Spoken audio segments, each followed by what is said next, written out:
déjà raconté. Oui, Mais en fait, je te laisse. Pour moi, c'est passé organique par un moment de casting pour ce rôle de Mariam. Et puis, on s'est rencontrés avec Guy. Après la sortie de La Nuit de Machad aux États-Unis, j'étais la directrice de casting de ce projet. Du coup, il m'a proposé de reste cast. Il y avait Ariane Andy, le rôle de Leila, qui était déjà attaché. Et puis, on en a beaucoup parlé sur 2 scénarios de ce personnage de Mariam. Elle était là, tout était là, mais moi, j'avais envie quand même que ça par mon expérience, j'avais envie que ça soit un peu plus profond. Et du coup, on s'est rencontrés avec Elham et Guy, on s'est mis à réécrire un peu ce personnage. Et puis, je pense qu'on était tellement collés, on a tellement parlé de tout ce qui est authentique et tout ça. Un jour, Guy m'a appelé, il m'a dit « Je ne suis pas légitime de faire ce film toute seule. Je l'ai écrit avec Elham et j'ai envie de partager la réalisation avec toi. » Mais là, j'ai pris un peu mon temps parce que c'était pas évident en tant un duo réalisateur, surtout sur tout ce qui est esthétique. On a chacun notre écho, notre vision. Et puis, parce que c'est un projet à la base, parce que le réalisateur est israélien, du coup, ça pourrait nous poser des problèmes. J'ai pris mon temps, j'ai bien réfléchi, j'ai beaucoup parlé avec lui pour être sûr de tout ce qui est artistique déjà, mais aussi, comme tout le monde, je pense, on vit avec nos peurs, qui va nous juger, comment ça va se passer pour la famille, pour les amis, pour les collègues. Si je fais cette collaboration, c'est quand même historique, c'est la première fois qu'il arrive, mais un soir, je me suis dit, c'est Mariam qui se pose des questions, et je suis partie avec tout mon cœur, et on est content. Pour la deuxième partie de votre question, en Israël, j'ai été en Israël en mois de juillet pour le festival à Jérusalem. Le film a été super bien accueilli. On avait vraiment un accueil très chaleureux là-bas. Les gens, ils ont adoré. Ils ont même demandé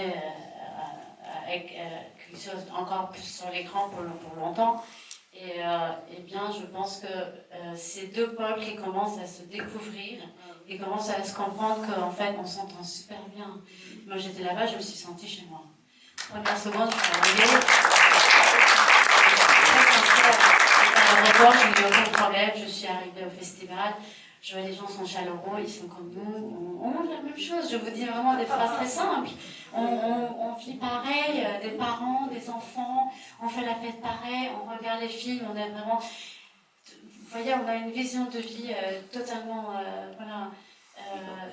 simple. Et puis on cherche à avoir la paix. Parce que moi j'étais là-bas. Tel Aviv a été attaqué par l'Iran. Et moi j'étais à Jérusalem et j'ai fait une interview à la télé, ils m'ont dit vous n'avez pas eu peur de venir à ce moment-là pendant la guerre. J'ai dit non, j'ai vécu la guerre l'Iran, l'Irak et là je viens ici pour présenter Tatami, c'est vraiment l'honneur d'être là. Et bien non, je n'ai pas peur parce qu'on vient défendre d'autres choses et je suis aussi, j'avais vraiment l'impression que je suis avec mon peuple, pas avec un peuple israélien à part.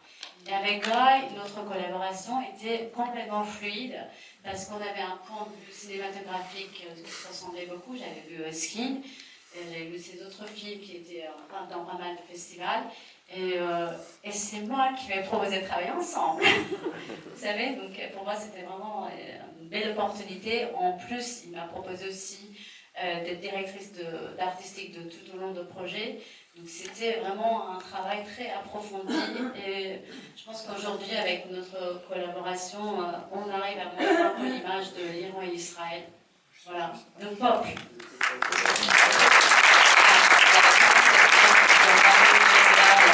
La nouvelle génération des hommes en Iran qui sont à côté des femmes. Mais je suis israélien, je vous confirme que nous pensons que le peuple perse est un grand peuple, mademoiselle.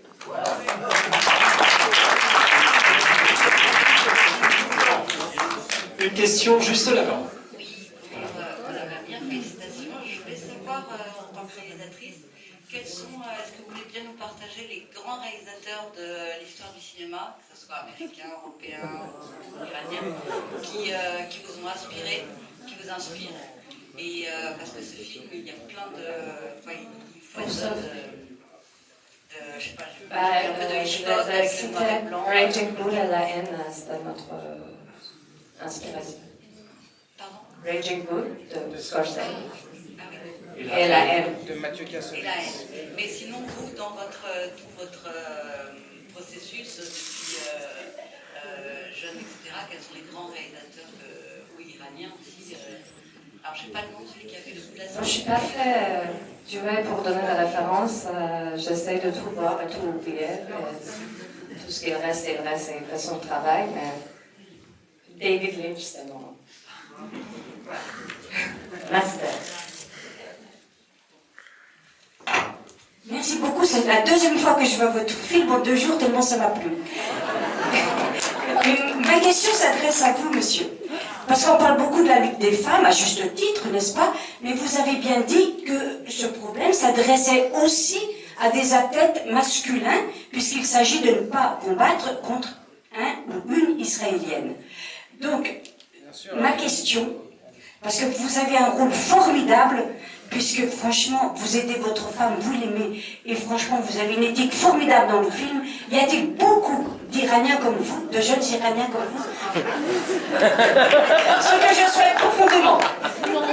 Bien sûr, il y en a, c'est pas une question de nationalité, je pense. Et il y a des gens, vous savez, formidables partout. Il y en a partout. C'est pas une question de nationalité, je pense qu'il y a des gens formidables partout. Et je pense que, même en général, le fait d'opposer les hommes et les femmes, on le fait sans cesse. Je pense que c'est une illusion également, que c'est comme opposer les jeunes et les vieux, on est tous liés. On est tous on est tous liés l'un à l'autre. Les hommes ne peuvent pas vivre sans les femmes ne peuvent pas vivre sans les hommes non plus. Et on est une société, et si on dit si une personne se sent mal, où que ce soit, tout le monde sera affecté, donc on est tous liés. On a tous une mère, un père, on a des frères, des sœurs, donc bien sûr tout le monde est lié, et bien sûr que les hommes sont impliqués, sont engagés avec les femmes, et je pense que c'est pas une lutte de sexe, c'est une lutte ensemble de tout un peuple, de toute une génération, de toute une jeunesse.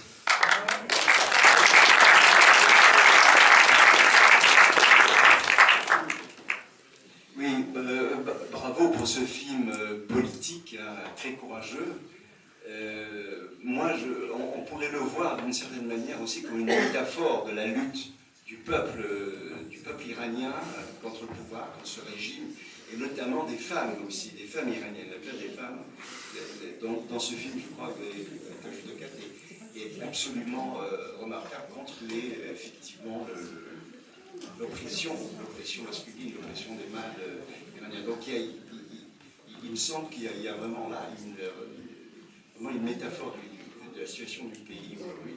Et bon, le film se termine quand même par, je dirais, par un demi-échec quand même. Hein. Si on voit la narration, le récit, donc la judokat elle capitule à la fin, elle ne va pas jusqu'au bout de son combat. Hein. Et puis la famille s'exile. Et puis tout le monde part. Hein. Donc voilà, comment est-ce que alors, vous voyez la fin de ce film? Qu'est-ce qui signifie pour vous cette fin du film? Je pense que quand on parle à la fin du film, on parle de la dignité, on parle de rester soi-même. Soit on perd, soit on gagne. Et en fait, c'est ce qui me plaît avec judo, ça c'est dans tous les sports, tous les domaines. On peut perdre, on peut gagner. C'est caractéristique du sport et toute sa compétition. Mais surtout le judo, pour moi, il y a toute une pensée, c'est un art de vie, c'est une pensée japonaise. Il parle que de respect, et l'honneur et la dignité. On ne peut pas aller jusqu'au bout de la violence. Et je pense que quand je dis c'est un art de vie, c'est vraiment impliqué dans la vie des judokas. Et voilà, soit on perd, soit c'est comme ça que Mariam et Leila, elles arrivent à avancer main dans la main. C'est tout un respect, c'est toute une philosophie. Et voilà, c'est comme ça qu'on est arrivé, je pense, à cette fin. Et cette fin, c'est pas que dans le scénario, on arrive à bouger dans le montage pour arriver à un bon bonne fin avec tout ce statement qui parfois ça ne plaît pas aux gens, mais moi je pense que c'est important que ces femmes-là, elles parlent de tout ce qu'elles ont vécu. Et cette rencontre à la fin, qu'on est en face de l'Iran à la fin, mais c'est ce que l'État iranien il fait pour moi, ce film avant tout, c'est la confrontation de deux générations. Et comme ça se passe comme ça, cet État, ce régime existe comme ça, avec tout ce conflit entre nous, les parents et les enfants, les amis, les collègues. S'il y a le conflit dans la région, s'il n'y a pas de ce conflit, du coup on va gagner. Ce qu'ils font pendant 40 ans. Et là, ce film pour moi, c'est un miroir de cette société iranienne, surtout d'aujourd'hui. Et c'est un moment que ces deux générations elles se comprennent et qu'elles s'inspirent. Cette jeunesse qui est bien inspirée par la force de ma génération et cette génération de moi frustrée qu'on a vécu avec beaucoup de peur et trauma. Et quand on se retrouve aujourd'hui en face de cette jeunesse déterminée, et que finalement on voit bien comment c'est passé il y a 2 ans, voilé ou pas voilé, jaune ou pas jaune, on était tous, non mais bon, les femmes en Iran et les hommes, tout le monde était dans la rue pour se manifester, voilà, c'est tout ça.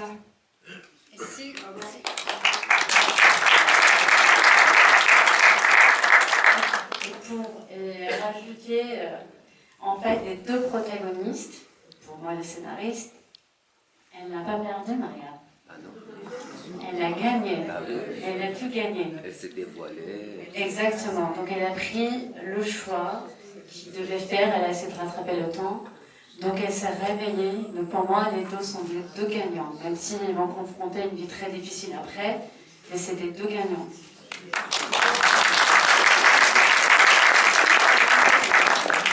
Nous allons prendre une dernière question pour monsieur là-bas.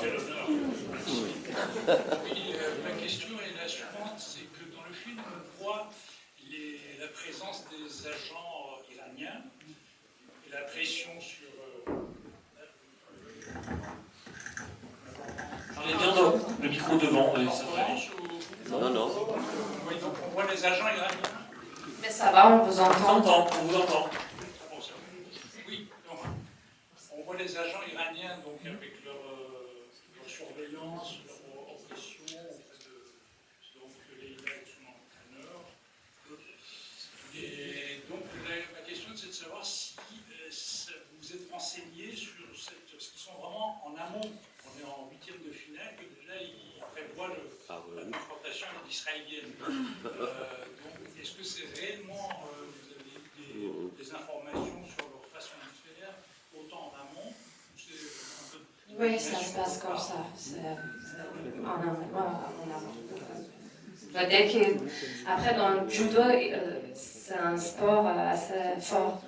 En Iran, en Israël aussi, la plupart du temps, ils se rencontrent, les judokas iraniens. Et une compétition de judo, c'est sur une journée toujours, donc ça va très vite. Ouais. Mais ça commence le matin, ça se termine le soir. C'est normal que les agents soient là en fin de journée. Vous savez, on est surveillé partout. On a les dossiers à l'ambassade, on est surveillé partout. Vous savez, moi j'ai été arrêtée à l'âge de 14 ans la première fois. Je me suis trouvée au tribunal pour être jugée, alors que j'avais rien fait.